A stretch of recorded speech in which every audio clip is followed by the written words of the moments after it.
देखो, परम पिता परमात्मा सर्वशक्तिमान, प्यार के सागर, शांति के सागर, जिन्हें हम बाबा कहते हैं, उनसे अमृत वेले जो बच्चा मिलन नहीं मनाता, उसकी परेशानियां कभी समाप्त नहीं होती, उसके विकर्म कटते नहीं हैं। कई जन्मों से आत्मा विकर्म करती आती है, तो उन विकर्मों को काटना बहुत अनिवार्य है। वो विकर्म विष की तरह आत्मा में समाये हुए रहते हैं, अति सूक्ष्म है विकर्म। एक है विकर्म और दूसरा है विकार। आत्मा ने विकारों के वशीभूत होकर विकर्म किए हैं।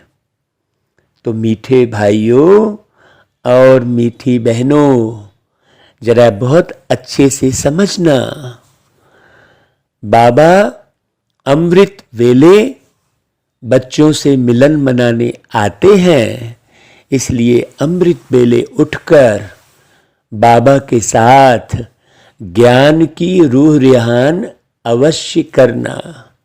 क्योंकि जब हम ज्ञान की रूह रिहान करते हैं बाबा के साथ, तो बाबा बहुत सी बातें स्पष्ट करते हैं। सारे दिन में जो कनेक्शन नहीं जुड़ेगा, वो कनेक्शन बाबा के साथ अमृत वेले 1 सेकंड में जुड़ जाता है। आप सुबह 3 बजे उठकर, 2:30 बजे उठकर तुरंत बाबा से गुड मॉर्निंग करें और मुरली में आई हुई पॉइंट जो बाबा ने बताई थी, उस पर मनन चिंतन करके जहां बात समझ में नहीं आई है, उसे बाबा से पूछें। आपको बाबा इतनी गहराई से उन बातों के अर्थ को बताएंगे जो आप हतप्रभ रह जाएंगे। हम जो भी आपको मुरली में अर्थ बताते हैं, वो बाबा से अमृत वेले पूछ कर बताते हैं। बाबा इसका अर्थ क्या है? तो आज बाबा ने जो अमृत वेले हमारी मुलाकात जो बाबा से हुई और बाबा ने जो आज बताया, वो बड़ा गहरा है। बाबा मुरलियों में पढ़ाते हैं, फिर मुरली में पढ़ाने के बाद बाबा ये सोचते हैं कि मैंने ऐसी बातें बताई हैं, तो कोई तो बच्चा आकर मुझसे पूछे कि बाबा इसका अर्थ क्या है। बस हाँ हाँ हाँ हाँ कह के मुंडी हिला के सुन लिया और दूसरे दिन बस यही कह दिया, कल बाबा ने ये कहा, आज बाबा ने ये कहा, उससे काम नहीं चलेगा। अर्थ समझना पड़ेगा बहुत। तो जब गहरे से आप अंदर झांकेंगे, तो बाबा आपको बताएंगे कि देखो बच्चे, आपके अंदर अभी ये वृत्ति गहरे में, सूक्ष्म में समाई हुई है। ऊपर ऊपर का पुरुषार्थ नहीं है ये बाबा का ज्ञान, अंदर का पुरुषार्थ है। उसी को भक्ति मार्ग में मंदराचल पर्वत से सागर का मंथन दिखाया है। तो मंदराचल पर्वत कौन सा है भाई? मन के अंदर चल, और ज्ञान सागर के ज्ञान का मंथन कर, ये है। तो आज बाबा कहते हैं, मीठे बच्चे याद में रह अपने विकर्मों की प्रायश्चित करो, तो विकर्माजीत बन जाएंगे। पुराने सब हिसाब किताब चुकतू हो जाएंगे। क्योंकि घर जाने से पहले जब तक यहाँ हिसाब किताब चुकतू नहीं करेंगे, तब तक सतयुग में आने का अवसर नहीं मिलेगा। सतयुग में बिल्कुल आपको फ्रेश उतरना है। धरती पर, क्योंकि जो पूरी तरह से हिसाब किताब चुकतू करके जाएगी आत्मा, वही सतयुग में आएगी। और हिसाब किताब 63 जन्म के हिसाब किताब भरे हुए हैं आत्मा में, इसलिए सावधानी से हिसाब किताब पूरा कीजिए। आत्माओं को जितने भी लोग मिलें, आप सबसे बहुत प्रेम से बात कीजिए, सत्य पे चलिए, बिल्कुल झूठ का नामो निशान ना हो। यदि आप झूठ बोलकर सोचेंगे कि सतयुग की स्थापना हो जाएगी तो कदापि नहीं होगी। हाँ, ये जो लोभ वृत्ति है वो गहरी समाई हुई होती है, क्रोध अंदर में छुपा रहता है। ये बाबा ने आज बहुत अच्छे से अमृत बेले बताया। वासना सूक्ष्म में छुपी रहती है, अंदर में काम वासना, लोभ वृत्ति, अभिमान भी बिल्कुल छुपा हुआ बैठा रहता है। हमको लगता है कि नहीं, मैंने अभिमान को जीत लिया है, मैं तो किसी बात का अहंकार नहीं कर रहा हूँ, लेकिन सूक्ष्म में वो अहंकार छुपा रहता है। तो ऐसे शत्रुओं को मारना बहुत अनिवार्य है बाबा की ज्ञान तलवार से। किन बच्चों से हर बात का त्याग सहज हो जाता है? हाँ, किन बच्चों से होगा हर बात का त्याग? जिन बच्चों को अंदर से वैराग्य आता है। देखो, अंदर की बात है। वह हर बात का त्याग सहज ही कर लेते हैं। बाबा कहते, देखो बच्चे, तुम बच्चों के अंदर अब यह इच्छाएं नहीं होनी चाहिए कि यह पहनूं, ये रंग का पहनूं, ऐसा वाला पहनूं, है ना भाई, मैचिंग का पहनूं, यह खाऊं। हाँ, हमने वही पहले भी मुरली में समझाया था कि लोग तो बड़े अच्छे से प्लानिंग करते, चलो भाई आज फलाने ढाबे में भोजन करने जाएंगे। ये क्या है? आप भूख मिटाने के लिए खाना खा रहे हो कि टाइम पास करने के लिए, मनोरंजन के लिए खाना खा रहे हो कि जीभ के स्वाद के लिए खा रहे हो? तो नहीं। फिर यह करूं, हाँ ये कार्य करूं तो मेरा नाम हो जाए, नहीं, हम इसी में लगे रहते हैं। बाबा की बहुत बारीक बात है ये। इच्छा रहती है कि मैं यह करूं, नहीं, सब कार्य मैं कर सकता हूं, कोई मुझे कोई भी कार्य करा लेवे, मुझे जरा भी अहंकार नहीं आएगा। ऐसा देह सहित सारी पुरानी दुनिया का ही त्याग करना है। बाप आए हैं तुम्हें हथेली पर बहिष्ट देने, तो इस पुरानी दुनिया से क्या करना है? बुद्धि योग पूरी तरह हट जाना चाहिए। दुनिया से बिल्कुल दूर चले जाना चाहिए, एकदम। मुझे तो बहुत खुशी होती है भाई अपने जीवन को देखकर। बाबा ने सारी दुनिया से दूर करके अपने पास बिल्कुल परमानेंट रखा हुआ है। जो बाबा के पास निरंतर रहेंगे वही सतयुगी सुख पाएंगे। आज गीत बजा है, माता ओ माता तू सबकी भाग्य विधाता। तो कौन सी माता के बारे में बोल रहे हैं भाई बाबा? माता यानी सब इस संसार में, चाहे वो पुरुष शरीर में बैठी है आत्मा, चाहे नारी शरीर में बैठी है आत्मा, ये आत्मा ही माँ है। अच्छे से समझना, बाप तो केवल एक ही है। कहते हैं सबका मालिक एक, मतलब सबका पिता एक। हाँ, बाकी तो सब माँ है भाई, बहुत अच्छे से समझना। ओम शांति। बच्चों ने अपने माँ की महिमा सुनी। बच्चे तो बहुत हैं, समझा जाता है बरोबर बाप है तो जरूर माँ भी है। तो भाई माँ कौन है? हम सब इस पूरे संसार की माँ है जो बाबा के ज्ञान को पढ़ रहे हैं। भाई कहते हैं ना, बाबा हमारा साजन है, हम उनकी सजनी है ना भाई। बाबा पतियों का पति है तो हम उनकी पत्नी है, तो पत्नी माँ होती है ना भाई, सजनी माँ होती है ना। बाकी सब बच्चे हैं दुनिया में, हम माँ हैं। तो रचना के लिए माता जरूर होती है। हाँ, तो हमें भी ज्ञानी योगी की रचना करना है। बहुत अच्छे से समझना, भारत में माता के लिए बहुत अच्छी महिमा गाई जाती है। बड़ा मेला लगता है जगदम्बा का, कोई ना कोई प्रकार से माँ की पूजा होती है। बाप की भी होती होगी। वह जगत अम्बा है तो वह जगत पिता है। जगत अम्बा साकार में है तो जगत पिता भी साकार में है। देखो, बाबा भी साकार ब्रह्मा तन का आधार लेके बैठे है ना भाई। इन दोनों को रचयिता ही कहेंगे। है ना भाई। तो रचयिता बाप के हम रचयिता बच्चे हैं, तो हमें रचना करनी है। इसलिए देखो, एक नई सेवा शुरू की है, आप लोग अच्छे से समझना। पूरे 100 गीतों की पूरी एक जो है वीडियो लिंक बनाई है, यूट्यूब लिंक। उन गीतों को सुनकर आप विचार सागर मंथन करके और अर्थ निकालिए, उसमें स्टोरी बनाइए, मेहनत कीजिए।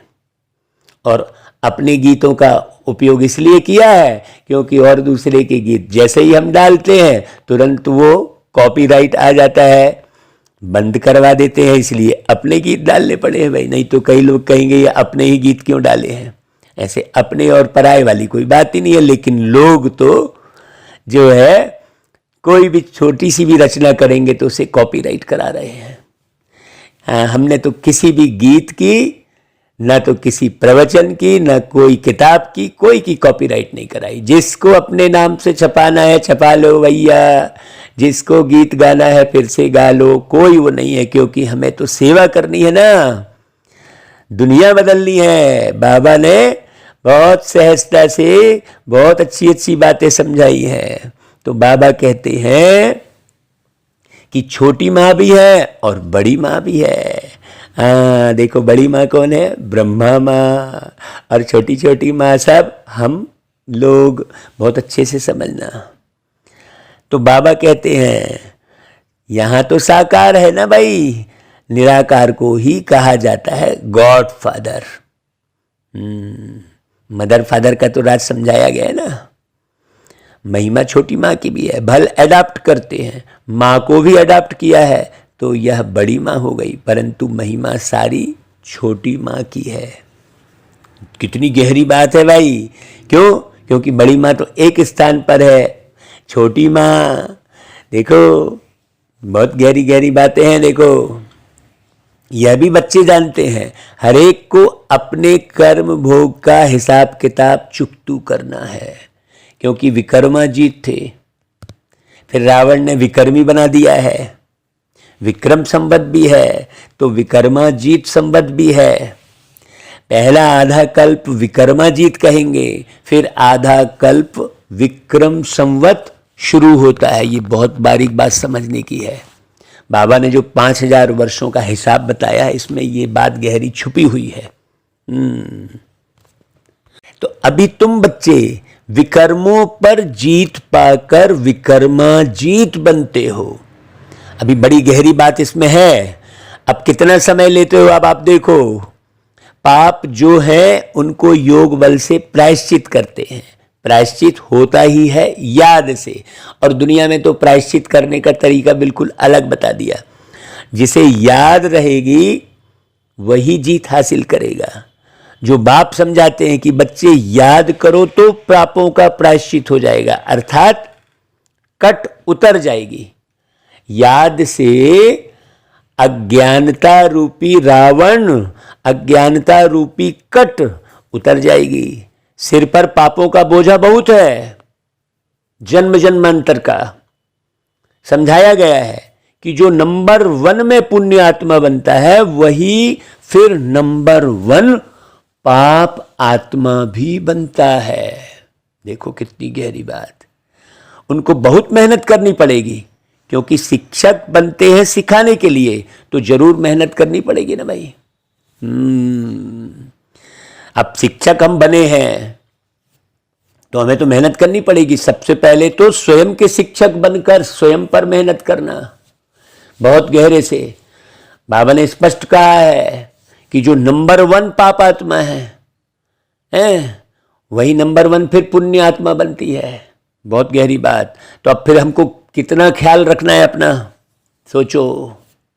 बीमारी आदि होती है तो अपने ही कर्म कहे जाते हैं, भाई अपने कर्मों का फल है। कर्मों का फल मतलब आपने गलत खान पान कर लिया, वो भी कर्मों का फल है ना भाई। हाँ, तो अनेक जन्मों के विकर्म किए हैं, इस कारण आत्मा को समझ में ही नहीं आ रहा है। अरे इसलिए बाबा ने मुरली की शुरुआत कही कि ये खाऊं, ये पहनूं, ये करूं, ऐसे इच्छा में नहीं बंधे रहना है, क्योंकि इच्छा में बंधे रहोगे तो आप श्रेष्ठ कर्म नहीं कर पाओगे। आप अपने अभिमान को नहीं तोड़ पाओगे। अभिमान बड़ा सूक्ष्म होता है, अंदर में छुपा रहता है। लगेगा नहीं मैं तो अभिमान बिल्कुल नहीं कर रहा हूं, लेकिन पूरा अभिमान कर रहे होते हैं। वो बातचीत से पता चल जाता है, दृष्टि से मालूम पड़ जाता है कि हाँ ये देह अभिमान में है, ये अपने इच्छाओं के भान में है। जो भी आत्मा इच्छाओं के वशीभूत होगी वो बिल्कुल देह अभिमान को नहीं छोड़ सकती।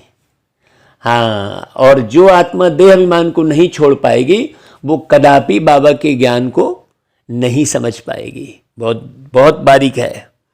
अनेक जन्मों के विकर्म किए हैं, इस कारण भोगना होती है। इसलिए कभी भी इससे डरना भी नहीं है। खुशी से काम करना है, खुशी से पास करना है, क्योंकि अपना ही किया हुआ हिसाब किताब है। नहीं तो क्या है, हम दोष देने लगते हैं। प्रायश्चित होना ही है किससे? एक बाबा की याद से। जब तक जीना है तब तक तुम बच्चों को ज्ञान अमृत पीना है। याद कब आएगी? जब ज्ञान अमृत निरंतर पीते रहेंगे, निरंतर। क्योंकि निरंतर पीने की आवश्यकता अभी क्यों है? क्योंकि चारों तरफ विष ही विष है। तो ज्ञान अमृत का पूरा ओरा तैयार करना है, तब विष उसमें से पार नहीं हो पाएगा। बहुत गहरी बात। योग में रहना है। विकर्म है तब तो खांसी आदि होती है, खुशी होती है, यहां ही सब हिसाब खत्म हो जाएं, क्योंकि रह जाएंगे तो पास भी लानर नहीं होंगे भाई। होना रहना चाहिए। रातों की नींद फिट जाती है। बाबा मेरी और कौन सी गलती छुपी हुई है, बाबा प्लीज बता दो मुझे। तो बाबा झट बताते हैं कि बच्चे तुमने फलाने समय में ये किया था, बाकी तो तुम्हें याद नहीं रहेगा। फिर उसको पूरा करो भाई। बहुत गहरी बात है। मोचरा खाकर मानी मिले तो भी बेइज्जती है ना भाई। अनेक प्रकार के दुख की भोगना होती है। यहां अनेक प्रकार के दुख का पारावार नहीं है। वहां सुख का पारावार नहीं रहता। नाम ही है भाई स्वर्ग। क्रिश्चियन लोग कहते हैं हेवन, तो हेवनली गॉड फादर, इन बातों को तुम जानते हो भाई। हेवनली गॉड फादर हो गए ना भाई। निवृत्ति मार्ग वाले सन्यासी तो कह देते हैं यह सब कागविष्टा समान सुख है। उनने क्योंकि सुख पाया ही नहीं है, वो तो अपने ध्यान और योग के भान में है। बहुत अच्छे से समझना। इस दुनिया में बरोबर ऐसा है। बल कितना भी किसको सुख हो, परंतु वह है अल्पकाल का सुख। बाबा की याद का सुख अनंत है, वो कभी खत्म नहीं होगा। क्योंकि बाबा अनंत है, अविनाशी है। तो बाबा की याद का सुख ही आपको काम आएगा। स्थायी सुख तो यहां पर जो भौतिक सुख समझ रहे हैं वो तो कदापि स्थायी नहीं है, बिल्कुल नहीं है। जो रिश्तों का सुख समझ रहे हैं वो भी स्थायी नहीं है। बाबू बहुत गहरी बात समझने की है। बैठे बैठे आपदाएं आ जाती हैं, हार्ट फेल हो जाता है। अब देखो कल ही कैसे युवा बिल्कुल देखते ही देखते चला गया। अपनी आंख के सामने देखा ना भाई, देखते ही देखते बिल्कुल शरीर छोड़ दिया। आत्मा एक शरीर छोड़ दूसरे में जाकर प्रवेश करती है तो शरीर आपे ही मिट्टी हो जाता है। आत्मा निकली शरीर से, दूसरे शरीर में झट प्रवेश कर जाती है। क्यों? क्योंकि हर एक आत्मा यहां अनायास शरीर छोड़ देती है। नया गर्भ तो उसको तैयार हुआ नहीं है, कभी किसी कारण से, कभी किसी कारण से। दुखी होंगे तो हार्ट फेल होगा, क्रोध में आएंगे तो भी हार्ट फेल होगा। बहुत गहरी बात। और बाबा के प्रेम में रहेंगे तो आपका हार्ट फेल नहीं होगा भाई, बहुत अच्छे से समझना। बाबा कहते हैं आत्मा एक शरीर छोड़ दूसरे शरीर में चले गई। भाई जानवरों के शरीर तो फिर भी काम में आते हैं, मनुष्य का तो कोई काम नहीं आता। तमो प्रधान पतित शरीर कोई काम का नहीं, कौड़ियों मिसल है। जितना विकार, विषय विकार मनुष्य आत्माओं के अंदर है, उतना विषय विकार किसी भी जानवरों में नहीं है। क्यों? कौड़ी मिसल हो गए हैं, है कि नहीं भाई? जानवरों को कोई अभिमान थोड़ी है, सोचने की बात है। अभिमान ही मुख्य है, बहुत गहरा। ये अभिमान जो है आखिरी घड़ी तक रहता है। एक ही युधिष्ठिर को दिखाया है स्वर्ग जाते, बहुत बारीक समझना। देवताओं के शरीर हीरे मिसल है, तो देखो उन्हों की कितनी पूजा होती है। यह समझ अभी तुम बच्चों को मिली है, तो इसे बरकरार रखो। यह है बेहद का बाप जो मोस्ट बिलवेड है, जिसको फिर आधा कल्प याद किया है। बाबा आओ करते रहे हो। जो ब्राह्मण बनते हैं वही बाप से वर्षा लेने के हकदार होते हैं। तो आर्टिफिशियल ब्राह्मण नहीं चाहिए, ड्रेस वाला। ब्राह्मण मतलब आत्मा, आत्मा ब्राह्मण बने, वही बाप से वर्षा ले सकती है। सच्चे ब्राह्मण बहुत प्योर होने चाहिए। अब ये खाऊं वो पहनूं, आज बाबा ने बहुत बारीक बात बोली है, वो भी इम्प्योरिटी है। बहुत प्योर होने चाहिए। बाबा कहता है सच्चे गीता पाठी को पवित्र तो रहना ही है, वह झूठे गीता पाठी पवित्र नहीं रहते। देखो हम भागवत कथा करने जाते हैं तो पहली पॉइंट यही बोलते हैं कि भागवत कहने का अधिकारी वही है जो इन आंखों को पवित्र रखे। अब ये देखूं वो सुनूं, है ना भाई? ये इच्छा बनी हुई है जो इन कानों को पवित्र रखे। इच्छा मात्रम अविद्या, जो आवश्यक है उसको सुनना है, जो आवश्यक है उसको देखना है, ना व्यर्थ देखना है ना व्यर्थ सुनना है। ये भी तो अपवित्रता है भाई। ऐसे थोड़ी, बहुत गहरी बात। तो अब गीता में तो लिखा हुआ है काम महाशत्रु है, फिर खुद गीता सुनाने वाले पवित्र कहाँ रहते हैं? गीता है सर्वशास्त्रमयी शिरोमणि, जिससे बाप ने कौड़ी से हीरे तुल्य बनाया है। अभी जो भी बच्चा, ये बाबा की मुरली जो है सच्ची गीता है, परमात्मा की डायरेक्ट गीता है। अभी ये टैगोर की गीता और इसकी गीता वाली बात नहीं है कि उस पंडित की गीता। अभी तो कल एक जगह घूम रहे थे तो बोले वहां पर जो है फलाने व्यक्ति का मंदिर ऐसा लिखा था, फलाने व्यक्ति का राम मंदिर, नाम लिखा था पहले और राम शब्द बाद में लिखा था। सोचो कितनी नीचे की अवस्था में पहुंच गई है आत्माएं। तो बाबा कहते हैं भाई जिससे बाप ने कौड़ी से हीरे तुल्य बनाया, यह भी तो तुम समझते हो, गीता पाठी नहीं समझ सकते।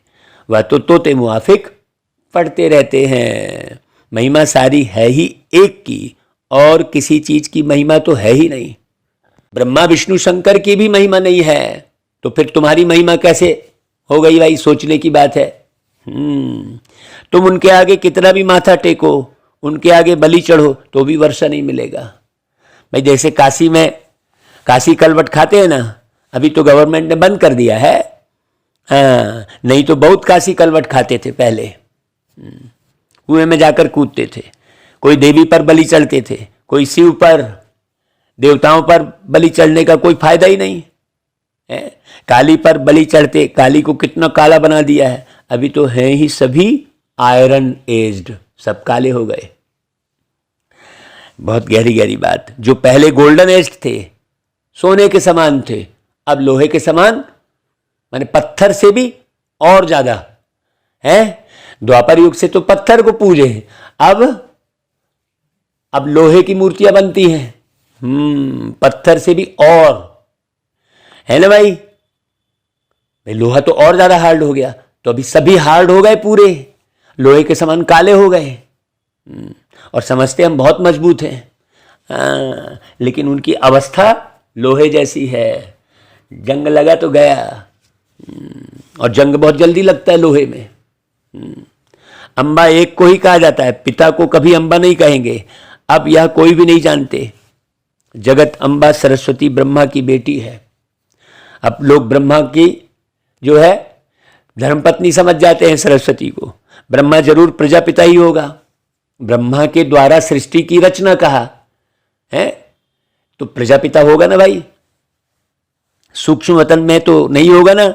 समझते भी है सरस्वती ब्रह्मा की बेटी है, ब्रह्मा की स्त्री तो बताते नहीं। बाप समझाते हैं मैंने इस ब्रह्मा द्वारा बेटी सरस्वती को एडॉप्ट किया है। बेटी भी समझती है, बाप एडॉप्ट करते हैं। ब्रह्मा को भी एडॉप्ट किया है, तो ये साकार की बात भी है और अव्यक्त की भी बात है। हाँ, बड़ी गहरी बात है इसमें।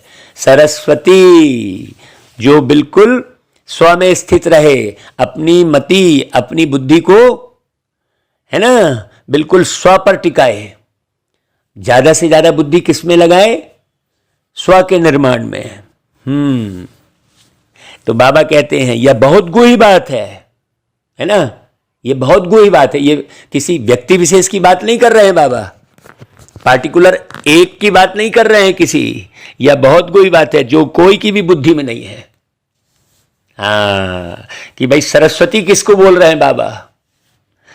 बाप तुमको अपना भी अंत बैठ कर देते हैं। सरस्वती, सरस्वती वीणा वादनी दिखाई है, जिसके हाथ में, हाथ कौन सा? बुद्धि। जिसकी बुद्धि रूपी हाथ में निरंतर ज्ञान की वीणा बड़ी अच्छी तरीके से बज रही है। वीणा मतलब सुरमई है ना भाई। हाँ, कैसा भी ज्ञान नहीं सुना रहे हैं, एकदम एक्यूरेट ज्ञान सुना रहे हैं, समझदारी वाला सुना रहे हैं। तो कौन सुना सकता है वीणा? कौन पकड़ सकता है? जो हंसवाहिनी है, जो हमेशा मोती चुकता है, जो हमेशा गुण ही देखता है, किसी के भी अंदर अवगुण देखता ही नहीं है वो। श्वेत वस्त्र धारणी है, मतलब जो बिल्कुल पवित्र है, वो सरस्वती है। उसकी बुद्धि में ही ज्ञान स्थिर होगा। वही एक एक बात को क्लियर बड़े सुरमय अंदाज में कर सकता है।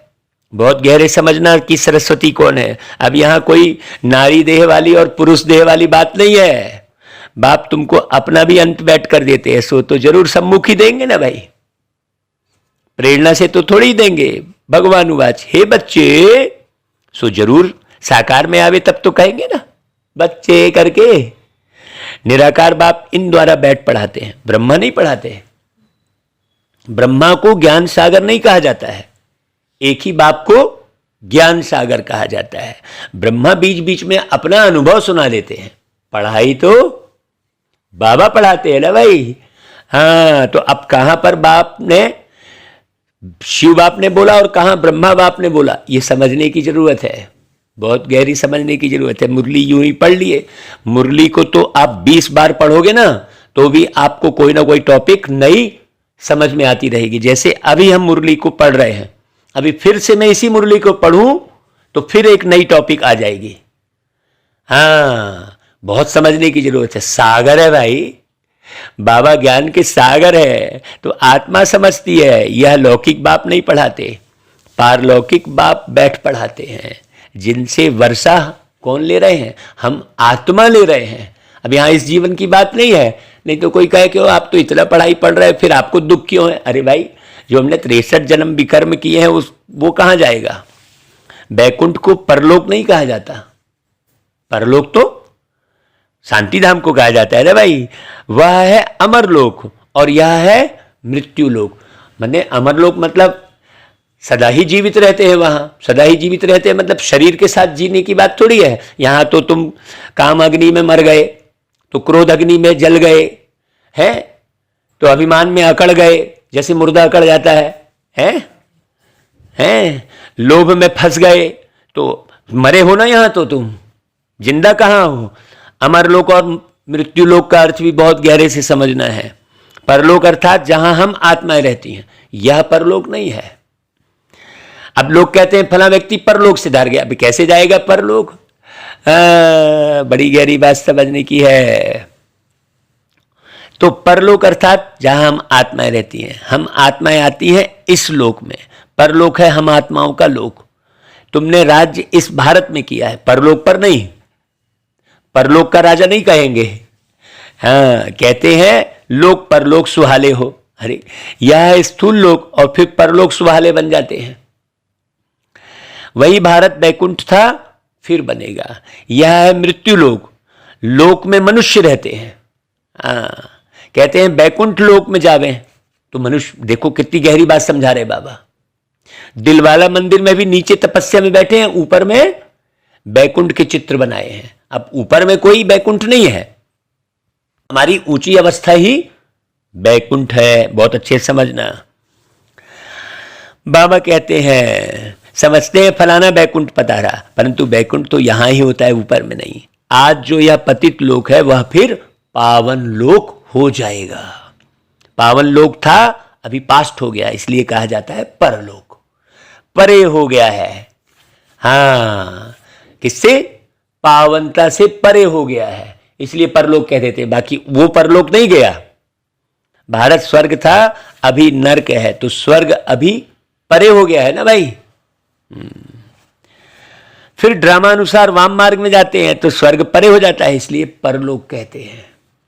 अभी तुम कहते हो हम यहां आकर नई दुनिया में फिर से अपना राज्य भाग्य करेंगे। हर एक अपने लिए पुरुषार्थ करते हैं।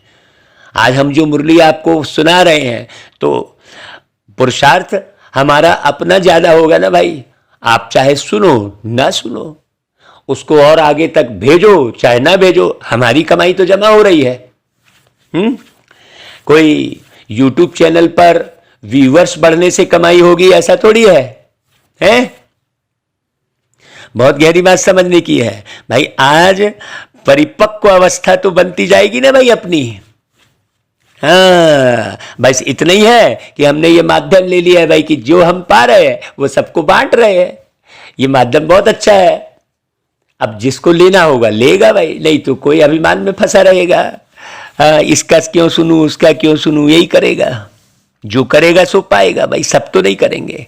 जो पढ़ेगा लिखेगा वह बैकुंठ का नवाब अर्थात मालिक बनेंगे। तुम इस सृष्टि को सोने का बनाते हो। कहते हैं ना द्वारिका सोने की थी फिर समुद्र के नीचे चली गई। कोई बैठी तो नहीं है जो निकालेंगे। सोचने की बात है भाई, समुद्र से ऐसा निकाल तो नहीं लेंगे। द्वारकाधीश का मतलब क्या है भाई? बहुत अच्छी बात समझना, जो अपने मन बुद्धि को अधीन कर ले। क्योंकि मन का द्वार कहते हैं ना। हाँ, वो गीत भी गाया है, मन के द्वारे प्रभु पधारे कर ले आत्मा तू दर्शन। अब ये बहुत गहरा अर्थ है, इसलिए अर्थ सहित ज्ञान को और गीत को सुनो। इसलिए वो प्रतियोगिता निकाल दी है भाई। अब कोई लोभ लालच में पड़ के उस प्रतियोगिता में शामिल होगा तो भी बात अलग हो गई। हाँ, कहते हैं ना द्वारिका सोने में चली गई, सोने की थी फिर समुद्र में चली गई। नहीं भाई, बाबा कहते हैं भारत स्वर्ग था, देवताएं राज्य करते थे, अभी तो कुछ नहीं है। फिर सब कुछ सोने का बनाना पड़ेगा। ऐसे नहीं वहां सोने के महल निकालने से निकल आएंगे, सब कुछ बनाने पड़ेंगे भाई। हाँ, नशा होना चाहिए। हम प्रिंस प्रिंसेस बन रहे हैं। यह प्रिंस प्रिंसेस बनने की कॉलेज है। अभी देखो वो नशा चढ़ रहा है क्या? ऐसे यूं ही प्रिंस प्रिंसेस बन रहे हैं, नशा थोड़ी चढ़ा सकते हो। आदमी को सबको मालूम है, हर एक आत्मा को पता है कि उसने क्या क्या भूलें की है, कहां कहां गड़बड़ी की है, जरूर मालूम रहता है, इसलिए वो नशा नहीं चढ़ता है। बाबा कहते हैं वह है प्रिंस प्रिंसेस पढ़ने की कॉलेज। तुम राजाई लेने के लिए पढ़ रहे हो। वह पास्ट जन्म में दान पुण्य करने से राजा के घर में जन्म ले प्रिंस बने हैं। वह कॉलेज कितनी अच्छी होगी, कितने अच्छे कोच आदि होंगे। टीचर के लिए भी अच्छा कोच होगा। सतयुग त्रेता में जो प्रिंस प्रिंसेस होंगे उन्हों का कॉलेज कितना अच्छा होगा। कॉलेज में तो जाते होंगे ना भाई, भाषा तो सीखेंगे ना। उन सतयुगी प्रिंस प्रिंसेस का कॉलेज और द्वापर के विकारी प्रिंस प्रिंसेस का कॉलेज देखो, और तुम प्रिंस प्रिंसेस बनने वालों का कॉलेज देखो, कैसा साधारण है। तीनों बातें बाबा ने स्पष्ट की। देखो 3 पैर पृथ्वी भी नहीं मिलती है यहां। तुम जानते हो वहां प्रिंस कैसे जाते हैं कॉलेजेस में? एरोप्लेन से जाएंगे। वहां पैदल भी नहीं करना पड़ता, महल से निकले और यह एरोप्लेन उड़ा। देखो वही बात बोली बाबा ने। वहां की कैसी अच्छी कॉलेजेस होंगी, कैसे सुंदर बगीचे महल आदि होंगे। वहां की हर चीज नई, सबसे ऊंच नंबर 1 होती है। वहां किसी भी प्रकार का अभिमान नहीं चलेगा भाई, सब ऊंचे रहेंगे। हाँ, बहुत गहरी बात। वहां की हर चीज नंबर 1 होती है। 5 तत्व ही सतो प्रधान हो जाते हैं। तुम्हारी सेवा कौन करेंगे? यह 5 तत्व अच्छे से अच्छी चीज तुम्हारे लिए पैदा करेंगे। अभी तो देखो लतासुर बन गए सब। पूरी प्रकृति क्या बन गई? लतासुर राक्षस बन गई है। और वो राक्षस हम ही ने बनाई है प्रकृति को। बहुत अच्छे से समझना। जब कोई फल बहुत अच्छा कहां से निकलता है तो वह राजा रानी को सौगात भेजते हैं। यहां तो तुम्हारा बाप शिव बाबा है, सबसे ऊंच। उनको तुम क्या खिलाएंगे भाई? कितनी गहरी बात बोल रहे हैं बाबा। या कोई भी चीज की इच्छा नहीं रखते, या पहनूं, या खाऊं, या करूं। ऐसा शिव बाबा कोई इच्छा रखते हैं क्या? जैसा बाबा वैसा हम। हमको तो बस शरीर को खिलाना है ना, तो फिर उसमें इच्छा की जरूरत ही नहीं है। जो शरीर को सुटेबल है वही खिलाना है। जो शरीर को सूटेबल है वही पहनाना है कि नहीं भाई? तुम बच्चों को भी यह इच्छाएं नहीं होनी चाहिए। यहां सब किया तो वहां वह कम हो जाएगा। अभी तो सारी दुनिया का त्याग करना है, देह सहित सब कुछ त्याग। वैराग्य आता है तो त्याग हो जाता है। बाबा कहते हैं मैं तुम बच्चों को हथेली पर बहिष्ठ देने आया हूं। तुम जानते हो बाबा हमारे हैं तो जरूर उनको याद करना पड़ेगा भाई। ऐसा बाबा बाबा बस कहने बस से थोड़ी हो जाएगा, अंदर भेदनी चाहिए याद भाई। जैसे कन्या की सगाई होती है, बाबा उदाहरण दे रहे हैं, या लगन जुटती है तो कभी नहीं कहेगी कि हम पति को याद नहीं करते, क्योंकि वह लाइफ का मेल हो जाता है। वैसे ही बाप और बच्चों का मेल होता है, परंतु माया क्या करती है? भुला देती है। बाप कहते हैं मुझे याद करो और वर्षे को याद करो। इसमें मुक्ति, जीवन मुक्ति दोनों आ जाती है। बाबा को याद किया तो मुक्ति, सब बातों से मुक्त, किसी की याद नहीं आएगी। और वर्षे को याद किया तो जीवन मुक्ति। फिर यहां कहीं भी चीज ये खाऊं वो पहनूं नहीं रहेगा। बाबा का वर्षा यदि याद रहेगा तो। बहुत गहरी बात समझना भाई। फिर तुमसे यह भूल क्यों जाता है भाई? इसमें है बुद्धि का काम। जुबान से भी कुछ बोलना नहीं होता है और निश्चय करना है। हम जानते हैं पवित्र रह पवित्र दुनिया का वर्षा लेंगे। इसमें समझने की बात है, बोलने की बात नहीं है। हम बाबा के बने हैं। शिव बाबा पतितों को पावन बनाने वाले हैं। कहते हैं मुझे याद करते रहो। इसका अर्थ ही है मन मना भाव, अंदर अंदर। चुप रह के बाबा आपको हम सिर्फ याद करते हैं। मन ही मन में आपसे मुलाकात करते हैं। चुप रह के बाबा आपसे हम सिर्फ बात करते हैं। बहुत गहरी समझना। उन्होंने फिर क्या कर दिया? कृष्ण भगवानुवास लिख दिया भाई। यहां तो मन ही मन बातचीत चल रही है बाबा की। पतित पावन तो एक ही है, सर्व के सदगति दाता एक को ही याद करना है भाई। एक को याद करना तो सरल है ना भाई। कहते हैं मुझ एक बाप को भूलने के कारण कितनों को याद करते रहते हो। अभी तुम मुझे याद करो तो विक्रमाजीत राजा बन जाएंगे। विक्रमाजीत राजा और विक्रमी राजा का फर्क भी बताया है ना भाई। पूज्य से पुजारी बन जाते हैं भाई। बाद में तो नीचे आना ही है, फिर अभी क्यों नीचे उतरते हो बार बार? बाबा कहता है हाँ, बाद में तो भाई तुम सतयुग का पहला दिन बीतेगा और तुम नीचे ही उतरते जाओगे। वैश्य वंश फिर शूद्र वंश तो बनोगे ही। वैश्य वंशी बनना माना वाम मार्ग में आना। हिस्ट्री ज्योग्राफी तो सारी बुद्धि में है। इस पर कहानियां भी ढेर लिख दी हैं। बाकी मेन पॉइंट क्या है, ये पूरा बाबा ने जो सृष्टि का चक्र बनाया उसी पर सारी कहानी है, पूरी दुनिया में जितनी भी कहानी है। चाहे वो राम कहानी है, चाहे वो कृष्ण कहानी है, सारी कहानियां, वहां तो मोह की बात ही नहीं रहती है। बच्चे आदि बहुत मौज में रहते हैं, ऑटोमेटिक अच्छी रीति पलते हैं। दास दासियां तो आगे रहती ही हैं। तो अपनी तकदीर को देखो कि हम ऐसी कॉलेज में बैठे हैं जहां से हम भविष्य में प्रिंस प्रिंसेस बनते हैं। कितनी खुशी रहनी चाहिए। वाह मेरी तकदीर खुशी के गीत, मेरा दिल गाता जाए, मेरा दिल गाता जाए, मेरा दिल गाता जाए। बाबा तेरी कमाल, है ना भाई। कैसा गीत सुनना आप उसको अच्छे से। तो अपनी तकदीर को देखो, फर्क तो जानते हो ना। वह कलयुगी प्रिंस प्रिंसेस और वह सतयुगी प्रिंस प्रिंसेस। और अभी हम बाबा के प्रिंस प्रिंसेस बने हैं, 3 हो गए। अभी भी हम विश्व के राजा प्यारे बाबा, उसके हम बच्चे हैं, राजकुमार। ये नशा पहले रहेगा। वह महारानी महाराजा, वह राजा रानी। बहुतों के नाम भी है, लक्ष्मी नारायण राधे कृष्ण। फिर उन लक्ष्मी नारायण और राधे कृष्ण की पूजा क्यों करते हैं भाई? नाम तो एक ही है ना। हाँ, वह स्वर्ग के मालिक थे। अभी नाम ही बस रखने से क्या हो गया? सोचो, अभी तुम जानते हो कि यह नॉलेज शास्त्रों में नहीं है। अभी तुम समझ गए हो, यज्ञ तप दान पुण्य आदि में कोई सार नहीं है।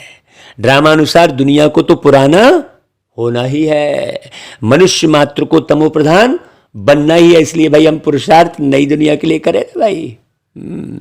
हर बात में तमो प्रधान, क्रोध लोभ सब में तमो प्रधान है। हमारे टुकड़े पर इनका दखल क्यों? मारो गोली, सीधा ऐसा करते हैं। कितनी मारामारी करते हैं, आपस में कितना लड़ते हैं, एक दो का खून करने में भी देरी नहीं करते हैं। बच्चा समझता कहां बाप मरे तो फिर वर्षा मिले, ऐसा समझता है बच्चा। ऐसी तमो प्रधान दुनिया का अब विनाश तो होना ही है, फिर सतो प्रधान दुनिया आएगी। अच्छा भाई, बाबा याद प्यार देते हैं, मीठे मीठे सिकिलरे बच्चों प्रति माता पिता बाप दादा का याद प्यार और गुड मॉर्निंग।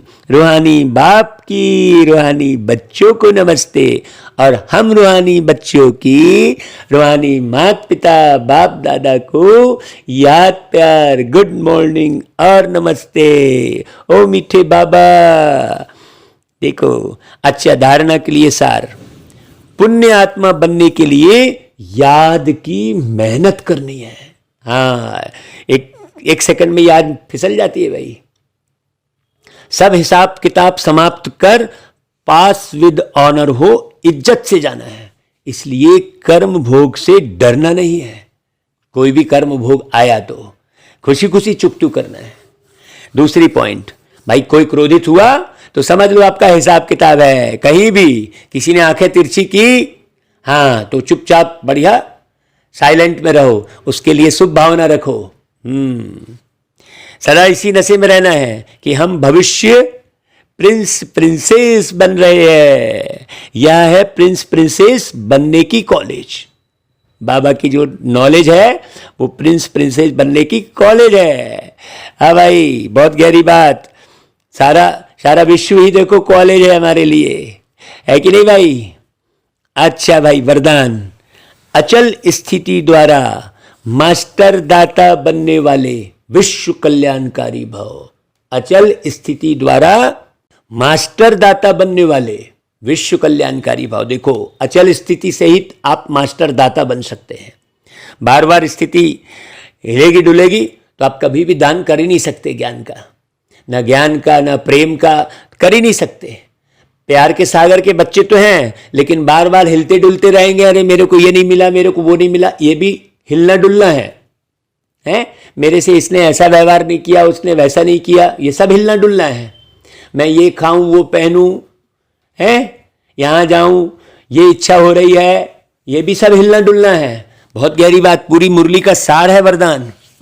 तो जो अचल स्थिति वाले हैं उनके अंदर यही शुभ भावना, शुभ कामना उत्पन्न होती है कि यह भी अचल हो जाए। देखो, अचल स्थिति वालों का विशेष गुण होगा रहम दिल। हर आत्मा के प्रति सदा दातापन की भावना होगी। वही कहा ना कि किसी ने तिरछी नजर से देखा, आपसे गलत व्यवहार किया, तो आप क्या समझ जाओ कि भैया ये कर्म भोग है, चुपचाप सह लो। हर आत्मा के प्रति सदा दातापन की भावना रखो। उनका विशेष टाइटल ही है विश्व कल्याणकारी। उनके अंदर किसी भी आत्मा के प्रति घृणा भाव, द्वेष भाव, ईर्ष्या भाव या ग्लानि का भाव उत्पन्न नहीं हो सकता। जो विश्व कल्याणकारी है सदा ही कल्याण का भाव होगा। हाँ देखो, कृष्ण जी हमेशा कहते थे, हैं प्रिय प्रिय मामा श्री, ऐसा बोलते थे। देखो, हैं श्री शब्द लगाते थे, प्रिय मामा श्री कहते थे। बहुत गहरी बात समझना। अच्छा भाई, स्लोगन, शांति की शक्ति ही अन्य के क्रोध अग्नि को बुझाने का साधन है। देखो, एक से एक पॉइंट रहती है बाबा की मुरली में। तो मुरली से ही बहुत सुंदर ओरा तैयार होगा। मुरली ही सब कुछ है। इसलिए मुरली को दिन भर में 10 बार तो सुनना ही चाहिए, कम से कम 10 बार। 10 दिशाओं को तुमको पावन बनाना है तो 10 बार तो मिनिमम मुरली सुनो, मिनिमम। हाँ, है ना भाई? भाई 10 उंगलियां हैं ना आपके हाथों में, और उन्हीं हाथों से ज्यादा कर्म कर रहे होते हैं। तो 10 बार तो मुरली सुनो। वैसे तो फिर पैर से भी आप चल रहे होते हैं, तो मुरली तो 20 बार सुननी चाहिए, है? सुननी चाहिए, समझनी चाहिए बहुत अच्छे से। बाबा वही कहता है, बच्चे 20 नाखूनों का जोर लगाओ। 20 नाखूनों का जोर लगाओ का अर्थ क्या हो गया? नाखून अशरीरी है ना भाई? नाखून में शरीर का भान नहीं है। जरा भी काटने पर कहां कुछ होता है। 20 नाखूनों का जोर लगाओ। देखो कितनी गहरी बात।